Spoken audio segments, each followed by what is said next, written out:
आज तक कभी भी 2000 लोगों को एक साथ नियुक्ति पत्र देने का रिकॉर्ड बना, तो आज आप तमाम लोगों को नियुक्ति पत्र देने का। बिहार के पूर्व मुख्यमंत्री नीतीश कुमार जी ने समृद्ध बिहार का सपना देखा।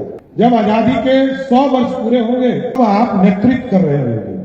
आज आपकी नियुक्ति हुई है कि जिस भी फाइल पर आप दस्तखत करेंगे उस फाइल से एक परिवार, एक समूह, एक समाज इंतजार कर रहा होगा कि हमको न्याय मिल सके।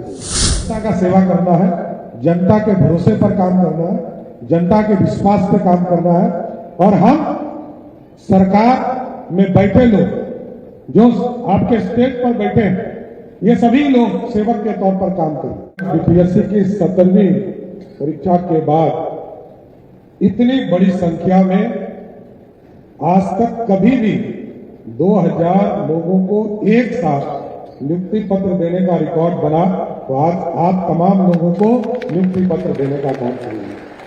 मैं सर्वप्रथम आपको भी बधाई देता हूं, आपके परिवार को भी, आपके पूजनीय माताजी, पिताजी, जिनके आशीर्वाद से, जिनके सहयोग से आज आप नियुक्ति पत्र लेने आए और आपकी कड़ी मेहनत से आपने लगन लग करके पढ़ाई करके इस परीक्षा को पास किया और आज बिहार में सरकारी नियुक्ति के तौर पर 2027 नए पदाधिकारी के तौर पर आप चयनित हुए हैं। सबको मैं फिर से बधाई देना चाहता हूं। साथियों, इस देश में आदरणीय प्रधानमंत्री नरेंद्र मोदी जी विकसित भारत चाहते हैं साथियों, और विकसित भारत बनाने और बिहार के पूर्व मुख्यमंत्री नीतीश कुमार जी ने समृद्ध बिहार का सपना देखा। जब आजादी के 100 वर्ष पूरे होंगे तब आप नेतृत्व कर रहे होंगे। आज आपकी नियुक्ति हुई है। आज से 25 साल बाद आप बिहार को और देश को कैसे आगे बढ़ाएंगे, ये आप तमाम सपने लेकर आए हैं। मैं तो आग्रह करूंगा, निवेदन करूंगा कि सरकारी नियुक्ति आपने कैरियर जरूर चुना है, लेकिन ये लोक सेवा का रास्ता है साथियों, ये जन कल्याण का सेवा का रास्ता है। क्योंकि आपके कलम की स्याही से किसी न किसी नागरिक का सम्मान बढ़ेगा, उनके जीवन उन्नति का रास्ता खुलेगा, ये आपको तय करना है साथियों। क्योंकि जिस भी फाइल पर आप दस्तखत करेंगे उस फाइल से एक परिवार, एक समूह, एक समाज इंतजार कर रहा होगा कि हमको न्याय मिल सके। क्योंकि आप अब सरकारी नियुक्ति के माध्यम से सरकारी पदाधिकारी हो जाएंगे और आपके जीवन में भी बदलाव आएगा। अभी तक एक विद्यार्थी छात्र जीवन को आप जी रहे थे, लेकिन अब बिहार की समृद्धि का रास्ता आपके माध्यम से खुलेगा। क्योंकि आप जितने ईमानदार होंगे उतने ही बिहार आगे प्रगति करेगा साथियों। और आपके जीवन, ये व्यक्तिगत जीवन नहीं है, क्योंकि पद अधिकार देता है, लेकिन पद जो है ये सेवा का भाव भी देता है। सेवा तभी आप कर पाएंगे जब आप भय मुक्त होकर निर्णय लेने का काम करेंगे, किसी दबाव में आप नहीं आएंगे। इसलिए साथियों, मैं तो यही आग्रह करूंगा कि विकसित भारत बनाना है और समृद्ध भारत बिहार बनाना है, तो हम तमाम लोगों को इस काम में लगना पड़ेगा।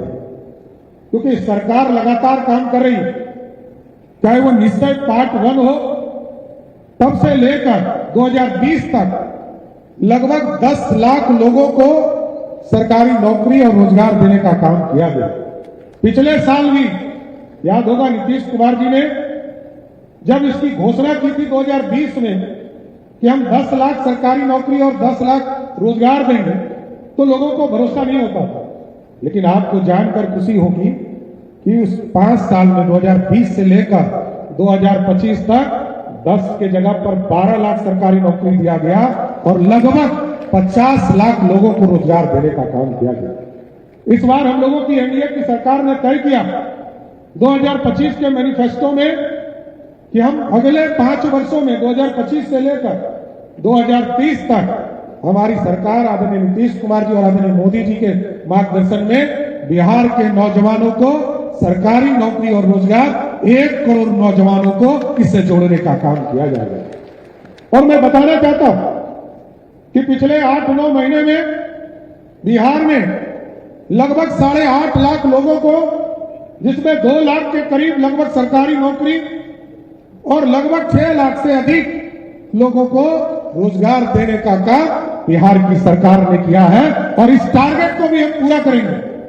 इस टारगेट को भी हमारे तमाम जो माननीय मंत्री यहां बैठे हैं, ये अपने अपने विभाग के तमाम पदाधिकारी को एक बार नियुक्ति पत्र स्वयं देकर ही जाए, क्योंकि आपके साथ मिलकर इस बिहार का भविष्य इन्हीं लोगों के कंधे पर जाने वाला है, जिनके सहयोग से हम बिहार बदलना चाहते हैं।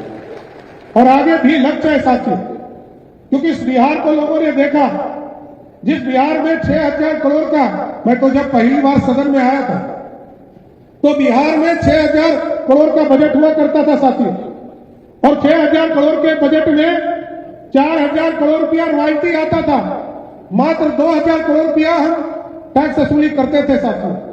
और तब झारखंड और बिहार एक था। और आपको जानकर आश्चर्य होगा, आदरणीय विजेंद्र राव यहां बैठे हैं, लंबे समय से सदन में हैं, और आपको जानकर खुशी होगी कि जिस बिहार में मात्र 13% रेवेन्यू था, कोई अर्थव्यवस्था का संसाधन नहीं था, और कई लोग आते हैं चर्चा करते हैं कि बिहार इसी तरह पिछड़ा था, पिछड़ा नहीं था। इसी बिहार में टाटा था, इसी बिहार में धनबाद था, इसी बिहार में बोकारो था। नेतृत्व नहीं था, जिसके चलते बिहार नहीं बदल पाता था। श्री बाबू के बाद सरदेव कर्पूरी ठाकुर जी ने सामाजिक न्याय की बात किया, नीतीश कुमार जी ने तमाम चीजों को जोड़ने का काम किया, चाहे वो सामाजिक न्याय हो या नौजवानों को मुख्य धारा में लाने की बात हो, और अर्थव्यवस्था को एक तरह से व्यवस्थित करने का काम करना हो। और आपको याद होगा 2005 से आज तक जहां मात्र 23,000 करोड़ के बजट को बिहार में देखा, और जब मैं बिहार का बजट 2024-25 का पेश कर रहा था तो मैंने देखा जिस झारखंड के पास 87% पैसा होता था, उसके पास उद्योग धंधे थे, रॉयल्टी था, माइंस था, उस झारखंड का बजट 1,39,000 करोड़ का था। और नीतीश कुमार जी और सरदेव सुशील मोदी जी ने जो संरचना बनाई, उस बिहार का बजट 3,17,000 करोड़ का था। और आज तो बढ़कर आदरणीय विजेंद्र बाबू यहां बैठे, आज वित्त मंत्री के तौर पर इन्होंने बजट पेश किया, और आज 3,47,000 करोड़ का बजट हो गया साथ। और इसके बाद भी लगातार हम लोग प्रयास कर रहे हैं, चाहे वो रोड के इंफ्रास्ट्रक्चर का क्षेत्र हो, जिसमें हम लोगों ने बड़ा अमाउंट लेकर लगभग 21,000 करोड़ रुपया एक तरह से सहायता लिया है, जिसके माध्यम से हम आगे बढ़ा रहे हैं। टाउनशिप की कल्पना नहीं थी, कंकड़बाग ही अंतिम टाउनशिप था साथियों, जो आज से लगभग 40 वर्ष पहले टाउनशिप की कल्पना की गई थी, 50 वर्ष पहले कल्पना की गई। और आप प्रतियोगिता दर्पण में पढ़ते भी होंगे, आज से 20 साल पहले वाले जो पढ़े होंगे वो पढ़ते होंगे कि हिंदुस्तान नहीं, एशिया का सबसे बड़ा टाउनशिप कोई था, उसका नाम कंकड़बाग था। लेकिन आज हम पीछे छूटे।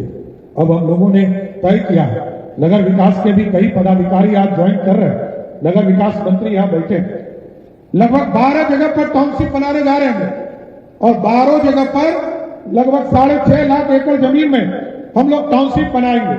और आपको हम भरोसा देते हैं, पटना जैसे टाउनशिप जहां 81,000 एकड़ जमीन में टाउनशिप बनेगा, सिर्फ पटना में 10 लाख करोड़ का इन्वेस्टमेंट सिर्फ पटना के टाउनशिप में आएगा।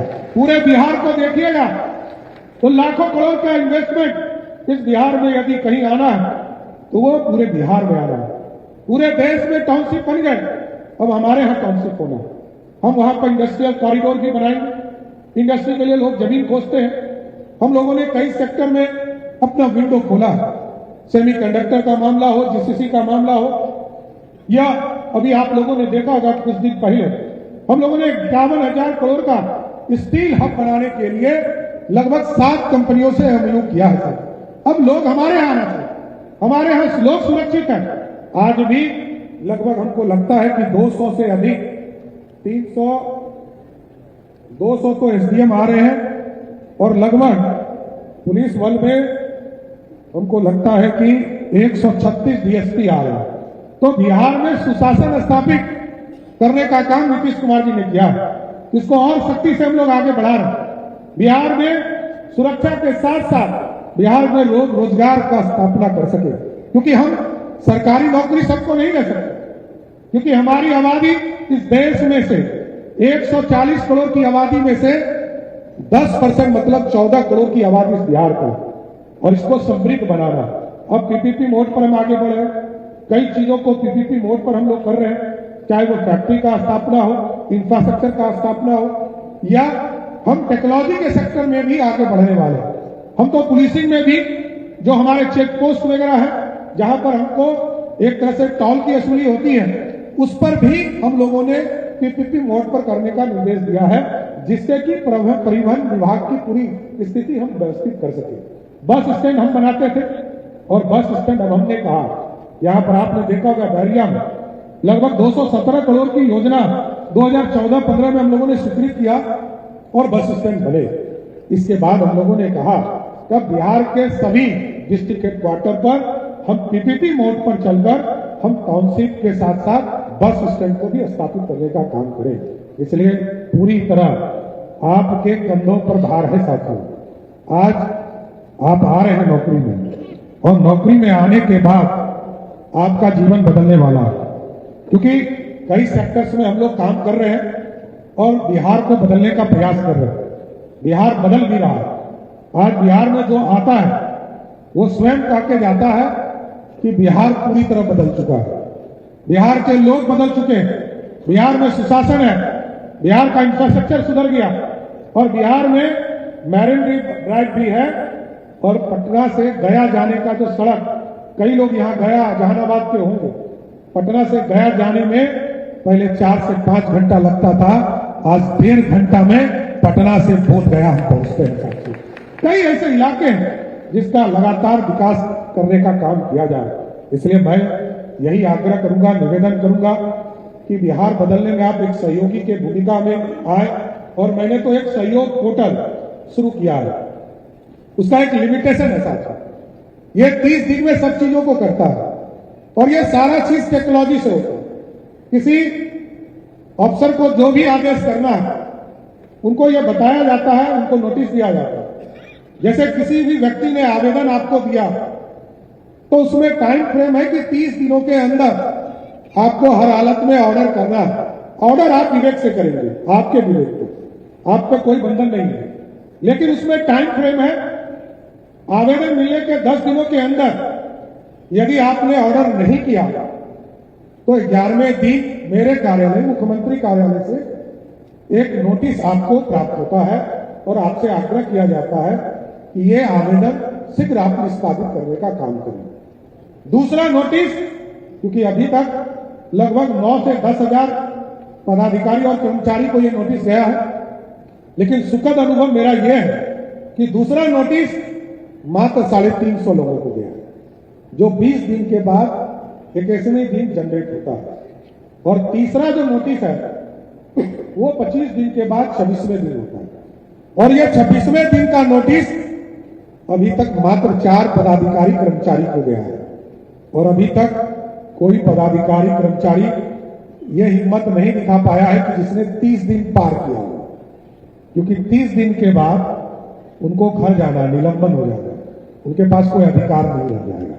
इसलिए साथियों, जनता का सेवा करना है, जनता के भरोसे पर काम करना है, जनता के विश्वास पर काम करना है, और हम सरकार में बैठे लोग, जो आपके स्टेज पर बैठे हैं, ये सभी लोग सेवक के तौर पर काम करें, और आपको भी जनता का सेवक बनकर बिहार की उन्नति के लिए काम करना है। यही आग्रह करते हुए, निवेदन करते हुए कि आप रोज सीखिए, रोज बिहार को बदलने का प्रयास कीजिए, बिहार की जनता का भलाई कीजिए। यही आग्रह करते हुए आप तमाम लोगों को बधाई देता हूं, शुभकामना देता हूं, आपके परिवार को शुभकामना देता हूं। बहुत बहुत धन्यवाद।